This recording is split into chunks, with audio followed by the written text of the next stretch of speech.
네, 개장 전의 이슈와 관심 종목까지 골라보겠습니다. 매매기술 시간입니다. 매일 이 시간에는 주식명가 MTNW 다냐쌤 그리고 박진섭 어드바이저와 함께하고 있는데요. 먼저 시장의 한마디 열어보겠습니다. 오늘 다냐쌤은 반도체 부담스럽다면 2차 전지와 엑사를 관심 갖고 보자라고 말씀해 주셨고요. 박진섭 어드바이저는 800억 규모의 방산혁신펀드 조성, 주목할 만한 황금주 찾아보자 언급해 주셨습니다. 먼저 다냐쌤 만나보겠습니다. 선생님 안녕하십니까? 네, 안녕하십니까? 네, CPI에 대한 충격은 단 하루에 그쳤던 것 같습니다. 그리고 금리 상승에 대한 반응이 이전과는 조금은 다르게 나타나는 것 같은데 오늘 장 전략 어떻게 세워볼까요? 미국 시장을 보면 이제 어제 말씀드렸던 것처럼 뭐 큰 폭의 하락을 보였지만 나스닥에 들어간 반도체라든가 저가 매수 나오면서 양봉 나왔기 때문에 우리가 이제 반등을 기대할 수 있다 이런 말씀을 드렸거든요. 자, 오늘 역시도 같은 맥락으로 해서 일단 반등 나왔어요. 하지만 이제 지금 이 반도체 섹터들 이 부분이 밸류에이션 이제 부담권에 왔기 때문에 가격 변동은 좀 심화될 수 있을 것 같아요. 그래서 지금 반도체 쪽들은 뭐 짧게 단타로 대응하시는 분들이나 보유자 영역으로는 괜찮겠지만 신규적으로 이거를 스윙이나 이런 쪽으로 갔을 때는 좀 부담스러운 자리에 있기 때문에 이런 것을 감안해보자 이런 말씀드린 거고요. 오늘 마감한 미국 시장 보면 이제 전반적으로 흐름 굉장히 좋게 나왔어요. 엔비디아가 지금 인공지능 반도체 붐에 힘입어서 미국의 시가총액 4위에 진입했다. 그리고 기술주들에 대해서 올인하면서 투자 비중이 3년 내 최고를 기록했다. 즉 투자 심리가 굉장히 강하다라는 것이죠.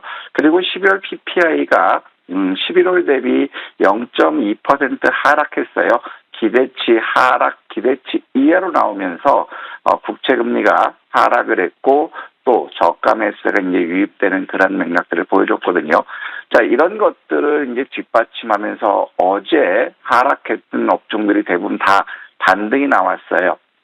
암호화폐 쪽들이 강세를 보여주고 있고 시스템 반도체와 장비주들 이런 쪽들이 움직였고 또 이제 전기차라든가 연료 전지 이런 섹터, 그다음에 우주까지도 오늘 강세를 보였어요.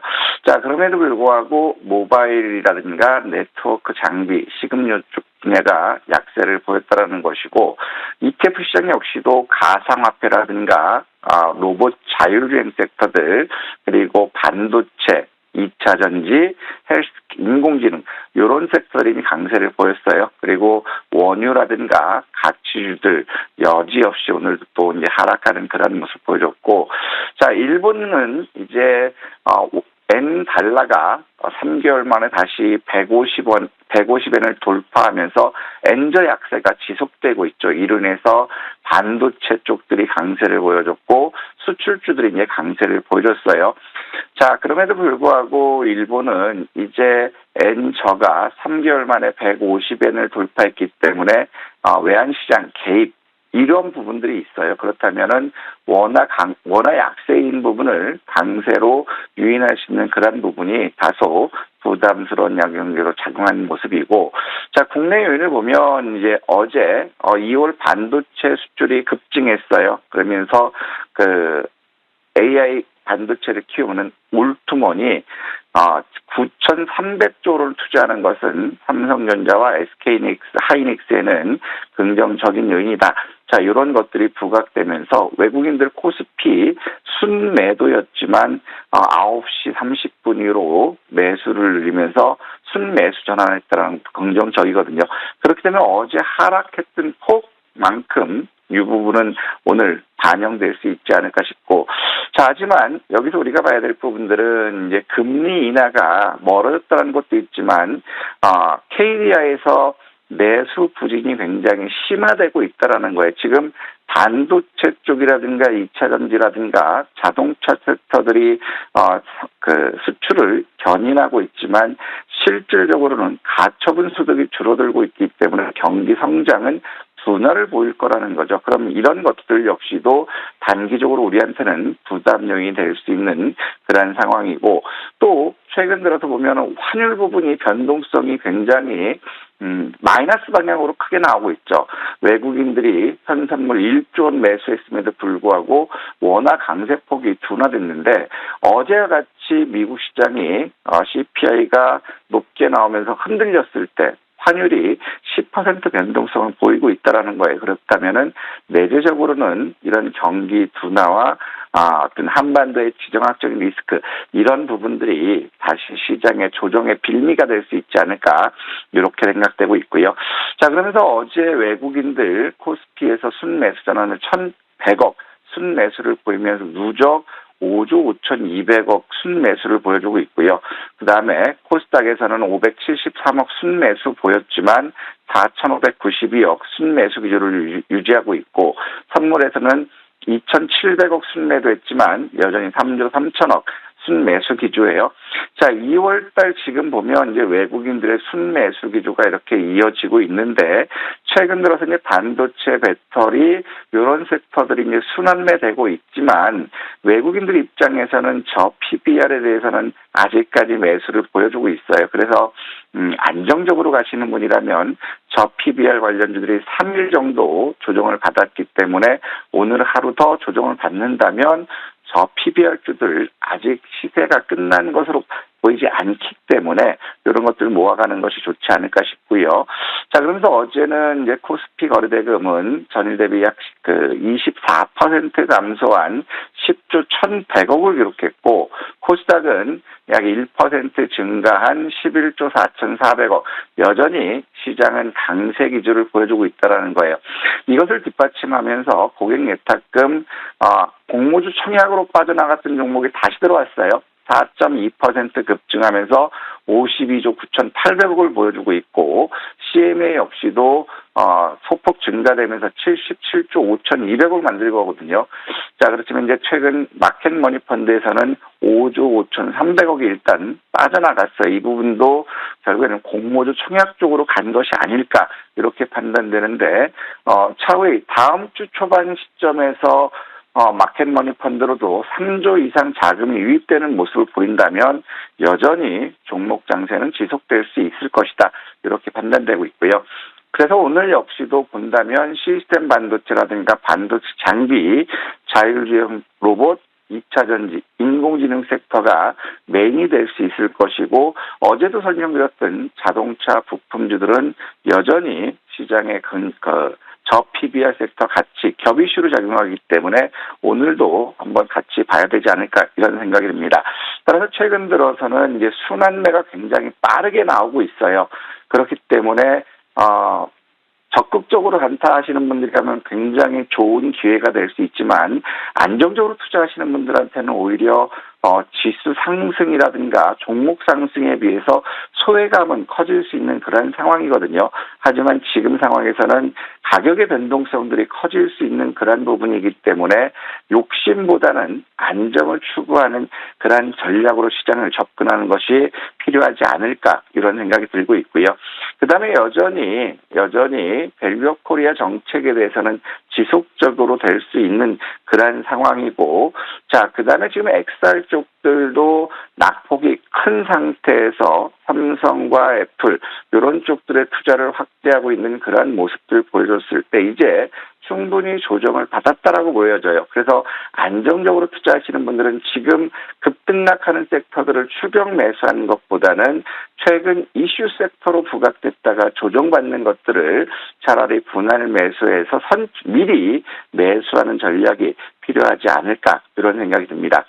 자, 오늘도 보면 이제 최근 들어서 로봇주들이 움직였던 게 오늘 지능형 로봇 보급 및 확산 사업 설명에 정책적인 것이 있기 때문에 오늘도 또 로봇 관련주들이 움직일 수 있을 것 같고요. 그 다음에 AI 일상화 현장 간담회가 있기 때문에 인공지능 섹터라든가 인공지능 반도체라든가 이런 것들이 같이 맞물릴 수 있어요. 그리고 미국의 경제 지표가 1월 수매 판매라든가 산업 생산 부분이 내일 새벽에 있어요. 근데 소매 판매라든가 산업 생산 같은 경우는 크게 위축되지 않은 그런 것으로 이제 미리 판단되는 그런 부분이기 때문에 시장은 흔들림은 있을 수 있지만 대기 매수는 있다. 하지만 미국 시장 역시도 전고점을 또 돌파할 만한 모멘텀이 지금 부족한 그러한 상황이기 때문에 일단 지금은 가격 변동성을 주의해야 될 그러한 전략으로 접근하는 것이 좋지 않을까 싶습니다.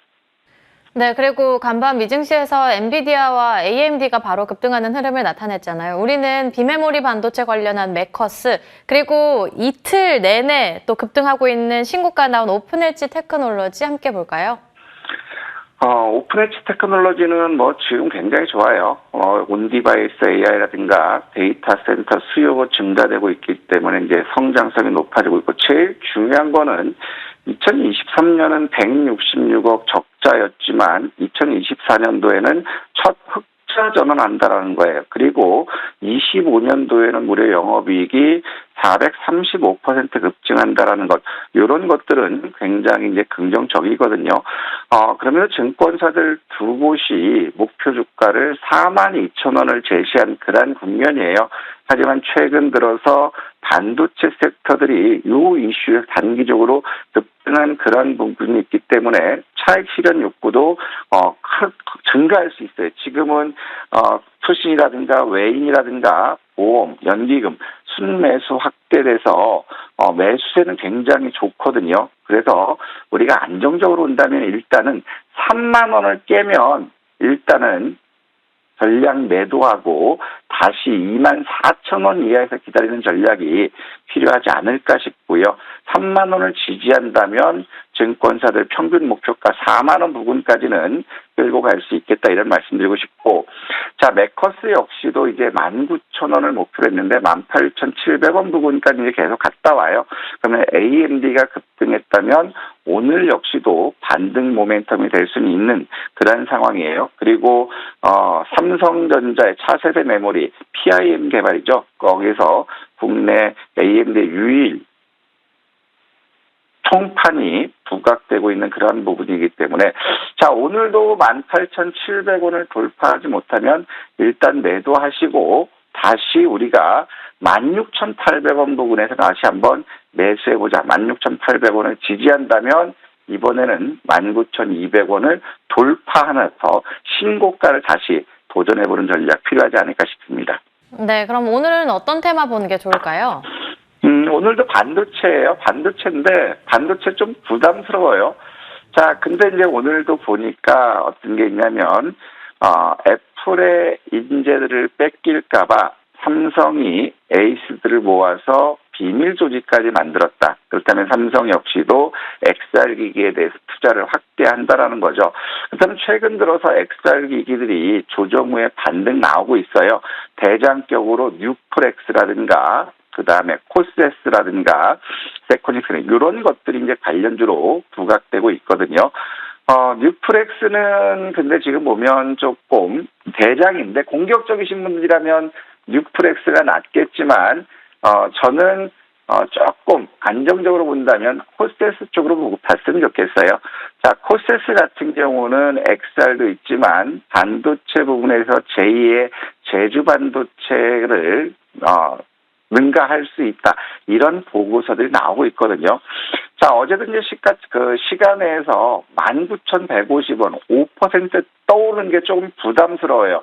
그래서 오늘 시초가 매수는 자제하시고 눌림목이 나오면, 자, 우리는 일단 시초가에는 보초병을 쓰시더라도 19,190원 이상에서는 조금 자제하시고 우리가 매수한다면 18,600원 전후에서 18,600원 이하로 해서 매수했으면 좋겠고요. 손절은 17,800원. 손절은 죄송합니다. 그렇죠. 손절은 17,800원을 보고 목표가는 1차적으로는 저는 요거 돌파한다고 보고 있어요. 시가총액 4천억을 한번 도전해보고 싶은데, 그러면 대략적으로 24,900원이에요. 제2의 제주 반도체를 경신한다고 하니까 그거 보시고 한번 시초가 이하에서 매수해보자, 이 말씀드리고 싶습니다. 네, 부담스러운 반도체를 대신해서 XR 기기 관련해서 제2의 제주 반도체를 노리는 코세스 말씀해 주셨으니까 참고해 보시길 바라겠습니다.